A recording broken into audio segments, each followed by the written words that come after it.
Kylian Mbappé n'est pas à 100%, c'est vrai. Quand il joue, il évite les contacts. Cela s'explique sous le fait qu'il protège son nez. Mais voilà une équipe qui ne joue pas clairement avec le potentiel de son meilleur joueur, mais qui parvient à s'en sortir. Là où elle est débrouillée, elle arrive en demi-finale d'un Euro. Pour moi, je me dis que si cette équipe-là joue ensemble et qu'elle fait fi de compter sur Mbappé, il y a de quoi vraiment à éliminer cette équipe d'Espagne. Les derniers résultats dans certaines compétitions ont montré que cette équipe de France-là a battu l'Espagne. En Nation League, elle a battu. L'Euro, c'est une autre compétition, donc vous le dites, mais moi, pour moi, la France va gagner. Ils ont une profondeur de banc, ils ont un milieu de terrain très solide, où vraiment, c'est des... À ce niveau-là, si tu me demandes de mettre ma main à couper pour la France, je ne mets pas ma main. Et si tu me dis de mettre ma main à couper pour l'Espagne, je mets ma main pour dire que l'Espagne va gagner. Moi, j'aime être réaliste. Je ne vais pas dans le sens d'Axel, je vais dans le sens de ce qui me paraît réel. C'est aussi simple. Parce qu'une équipe qui joue sans gagner de but... On ne peut pas gagner une compétition sans marquer de but. Le meilleur buteur français, il s'appelle Mbappé. Quand Mbappé ne marque pas, il n'y a personne qui marque. Le reste, c'est brouillon, comme Alassane l'a dit tantôt. Ils se sont débrouillés pour être là. La France, jusqu'à présent, je le répète encore, c'est deux... Avant de continuer cette vidéo, j'aimerais dire ceci. Les statistiques nous montrent que plus de 80% de ceux qui regardent nos vidéos ne se sont pas encore abonnés. Abonnez-vous si ce n'est pas encore fait. Et si c'est la première fois que vous nous découvrez à travers cette vidéo, abonnez-vous. Ceux qui nous suivent sur YouTube, abonnez-vous et cliquez sur la petite cloche de notification pour pouvoir être notifié à chaque fois que nous faisons des vidéos. Et si vous nous suivez sur Facebook, abonnez-vous simplement. C'est important pour le soutien et pour le référencement aussi. Et nous disons merci à tous ceux qui prennent leur temps pour s'abonner. On a vu assez de matchs, assez de performances pour savoir qui gagner et puis qui serait favori en fait. Donc on va commencer avec Herbert. Herbert, pour toi, on a la première demi-finale Espagne-France. Voilà, moi je suis pour que la France gagne de toute façon. Voilà, je suis là, donc voilà, c'est ce qui est normal. Je suis pour que la France gagne. Mais il faut dire que c'est vrai que certaines équipes n'ont pas eu le rendement escompté jusqu'à maintenant. Mais aussi, je pense que c'est de bonnes guerres parce que ces équipes-là se sont remises en question et ont commencé. Et maintenant, ils sont conscients de leur état. Même si ça a été catastrophique à la fin, ils sont toujours tombés sur les deux pieds. Et je pense que c'est maintenant que la compétition commence pour eux. La Côte d'Ivoire n'avait jamais été aussi dangereuse que lorsqu'elle est arrivée en huitième de finale. Donc, je pense qu'à un certain moment, il faut se dire que ces équipes-là, puisque en leur sein, elles ont des joueurs capables, ils ont des joueurs capables de rehausser leur niveau de jeu. Je pense que maintenant, ce ne sera plus aux entraîneurs de prendre les décisions sur le terrain, mais les cadors de ces équipes-là prendront les décisions qu'il faut pour pouvoir quand même faire honneur à leurs supporters et à leur pays. Pour moi, c'est la France. On a beaucoup parlé du favori avec son jeu, tout. Mais face à l'Allemagne, j'ai vu quelque chose. Il y a quelques failles quand même que cette équipe-là, qui a battu le Portugal au tir au but, peut quand même exploiter pour pouvoir les battre. Voilà, puisqu'ils ont tous deux, ces deux équipes ont en leur sein des jeunes. Ce sont des jeunes joueurs, il n'y a pas de vieux joueurs. Ce sont seulement des jeunes joueurs. De l'autre côté, on a Rodri, de l'autre côté, on a Mbappé, on a Pedri. En tout cas, c'est la crème de la crème aujourd'hui en Europe. Ce sont les deux équipes qui vont s'affronter. Et je pense que la France va prendre le dessus. Il faut dire que cette équipe d'Espagne, dans ce tournoi, est la seule équipe à avoir gagné tous ses matchs jusqu'à ce niveau. Et on a vu la France qui a eu des difficultés dans son groupe. Donc, et puis, on a vu une France, quand Mbappé n'est pas en forme, qui a des difficultés de s'imposer.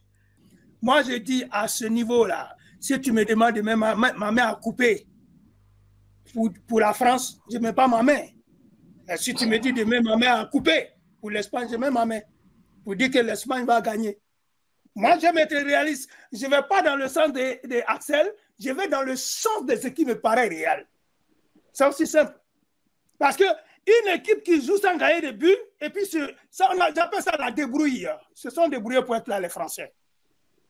Right? Mais une équipe qui a gagné tous ses matchs, quelque part, Dieu existe. Hein? Et puis, bon, non, moi, demain, je pense que l'Espagne va gagner son match. Bah oui, je me répétais, je pense que je l'ai dit la dernière fois, hein, où c'est, j'étais là. Moi, je vois l'Espagne passer. En aucun cas, je vois la France passer avec ce jeu-là. Et puis, comme je l'ai dit, on ne peut pas gagner une compétition sans marquer de but. Le meilleur buteur français, il s'appelle Mbappé. Quand Mbappé ne marque pas, il n'y a personne qui marque. Le reste, c'est brouillon, comme Alassane l'a dit tantôt. Ils se sont débrouillés pour être là. La France, jusqu'à présent, je le répète encore, c'est 2 CFC et puis un penalty dans le jeu de Mbappé. C'est tout. Après ça, il n'y a plus rien, en fait. L'Espagne, ils ont battu et l'Italie et la Croatie sans transpirer. Ils ont battu, comment ça s'appelle? Je crois que c'est l'Albanie ou quoi là, en phase de poule. Ils ont fait un 3-3 tranquille. En huitième, ils se sont baladés face à l'Allemagne. Ils ont fait le match, ils ont remporté. Et je l'ai dit ici, face à l'Allemagne, que l'Espagne allait gagner en prolongation. Cette équipe-là, elle est dangereuse. C'est vrai qu'il n'y a pas Pedri qui est blessé, mais il y a un Olmo qui joue à sa place et ça ne faiblit en aucun cas le niveau du jeu, en fait. Ils sont toujours tranchants devant les buts. Eux, par contre, devant les buts, ils sont très pragmatiques. Parce que quand Olmo est rentré, sa première occasion, il y a Mal qui lui fait la passe, il la met au fond tranquillement. Donc, c'est vrai qu'on va parler de solidité de la France. Oui, ils sont solides. Mais face à une équipe aussi technique, aussi efficace devant le but, ça ne va pas pardonner. Moi, je vois largement l'Espagne battre la France. Sauf catastrophe, hein, mais je vois l'Espagne passer. Mon ami personnel. Moi, parmi mes équipes, elles étaient 3. Il y avait la France, il y avait le Portugal, il y avait l'Italie et puis le joker, c'était la Croatie. Moi, je pense qu'il reste un, c'est la France. La France doit remporter. Maintenant, pourquoi? Pour moi, les éléments sont lesquels? C'est que la France, c'est très solide. Eh bien, comme André Axel a répété, c'est la meilleure défense, si je ne me trompe pas, peut-être du tournoi. C'est très solide derrière. La France, c'est une profondeur de banc. Pour moi, l'Espagne, aujourd'hui, c'est vrai, c'est une jeunesse insouciante, mais on a vu aussi que cette équipe d'Espagne-là, il y a aussi des lacunes, il y a aussi des trous, il y a des brèches. On voit que quand les 2 flèches qui sont devant sortent, on a du mal côté espagnol à pouvoir maintenir le cap. Et ça, on a constaté contre l'Allemagne. Bon, moi, peut-être que j'ai vu mal le match, mais ça n'a pas été une balade de santé quand ils ont joué contre l'Albanie. Il me semble que ça a été très compliqué et la deuxième mi-temps a situé sur le sort. Maintenant, pour moi, cette équipe de France-là, elle va remporter parce que on prend une situation qui est atteignante. Kylian Mbappé n'est pas à 100%, c'est vrai. Quand il joue, il évite les contacts. Cela s'explique sous le fait qu'il protège son nez. Mais voilà une équipe qui ne joue pas clairement avec le potentiel de son meilleur joueur, mais qui parvient à s'en sortir. Là où elle est débrouillée, elle arrive en demi-finale d'un Euro. Pour moi, je me dis que si cette équipe-là joue ensemble et qu'elle fait fi de compter sur Mbappé, il y a de quoi vraiment à éliminer cette équipe d'Espagne. Les derniers résultats dans certaines compétitions ont montré que cette équipe de France-là a battu l'Espagne. En Nation League, elle a battu. L'Euro, c'est une autre compétition, donc vous le dites, mais moi, pour moi, la France va gagner. Ils ont une profondeur de banc, ils ont un milieu de terrain très solide. Voilà, où vraiment, c'est des bagarreurs qui savent quand même coller les joueurs. Un N'Golo Kanté, on peut citer de nombreux. Moi, je pense que cette équipe d'Espagne, elle a fait un bon Euro, mais voilà, elle va s'arrêter là, en demi-finale. Pour les experts, pour cette demi-finale, l'Espagne, c'est le grand favori. Pour tous les experts, c'est le grand favori. Mais moi, personnellement, je me dis que si Mbappé, il arrive à se dépasser, parce que n'oublie pas, il a signé pour le Real Madrid et il va jouer pour l'Espagne. Donc, il y a une motivation de plus pour Mbappé et il y a aussi une motivation de plus pour Griezmann qui joue en Espagne. Donc, ça fait 2 joueurs qui sont extra motivés et on connaît la France qui a l'expérience des grandes compétitions. Et ça va jouer. Voici pourquoi c'est une très belle affiche. Espagne, France, pour moi, c'est l'expérience comme contre les Yamal qui n'ont pas l'expérience, mais qui sont les Mbappé de la France de 2018. La France a gagné la Coupe du Monde de 2018 avec Mbappé. Il y a Yamal qui est en train de reproduire ça. Donc, ça serait un très bon match.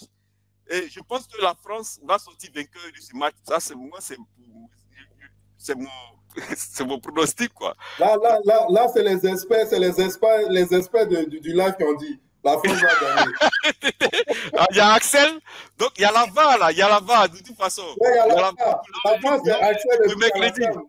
Non, mais ouais, moi, je dis serein. L'Espagne va passer sereinement. La France, oui, il y a la VAR. Le début du mercredi, il y a Alassane et puis Axel qui ont dit Espagne. Donc, on va revenir sur la VAR. Il y a Théo Coco qui nous dit qu'il est espagnol à moitié. Je ne sais pas ce qu'il veut dire par là. Si peut-être un de ses parents est espagnol. Voici son commentaire. Il dit que l'Espagne peut sortir vainqueur de ce match. Mais je ne suis pas trop objectif parce que je suis espagnol à moitié. Il vient de faire une révélation pour la première fois. Mais la France continue à ne pas marquer. L'Espagne peut les surprendre. Oui, il faut nous situer si tu es un parent espagnol. Il y a ok, je vous informe, ceux qui sont en visio, il y a Maïmouna Diem qui est régulièrement dans nos directs, qui intervient dans le chat. Et on remercie Maïmouna pour ça. Mais elle, c'est pas Maïmouna en fait. Il s'appelle Mamadou. Il utilise le portable de sa mère qui s'appelle Maïmouna Diem. Donc, il dit, quand on met son commentaire, il faut qu'on utilise son nom Mamadou. Il a mis ça dans le chat. Et là, Franck, oui, oui. Franck, je crois qu'il a bien fait de préciser parce que souvent on prend des gants avec Maïmouna Diem. Oui, c'est vrai. Donc, c'est Mamadou. Maintenant qu'il est Mamadou, là, moi, j'enlève mes gants avec lui. Right? Oui, c'est vrai. parce que c'est Dieu qui a précisé que c'est Mamadou. Oui, j'ai tellement de respect pour les femmes que quand Maïmouna parle, à la fois quand le monsieur Mamadou a parlé de Sénégal, il a dit le Sénégal à côté là. Mais oui. C'est vrai que c'était Mamadou là. Ah non! De la manière je suis parti avec politique là, je n'allais pas le faire. Hein. Oui, c'est vrai, parce que voici Maïmouna, voici le commentaire où Mamadou a essayé de nous recadrer. Voilà, il a dit, dites aux autres, mon prénom c'est Mamadou. C'est pas Maïmouna, c'est dernier, c'est le portable de sa mère, il l'utilise. Okay. Donc, c'est compris. Dans nos prochains directs, on va se référer à Mamadou. Voilà. Donc, on va réagir en conséquence, comme Alassane a dit. Exactement. Et là, je crois que mon ami Niali est d'accord avec moi. Oui. Donc, le commentaire de Mamadou, c'est qu'il dit lui, il supporte l'Espagne depuis 2014, mais la France a 90% de chances de gagner. 80%. 80% de chances, quant à l'Espagne, 20% de chances de gagner la France. Donc, la France est favori. Donc, pour Mamadou, la France est favori.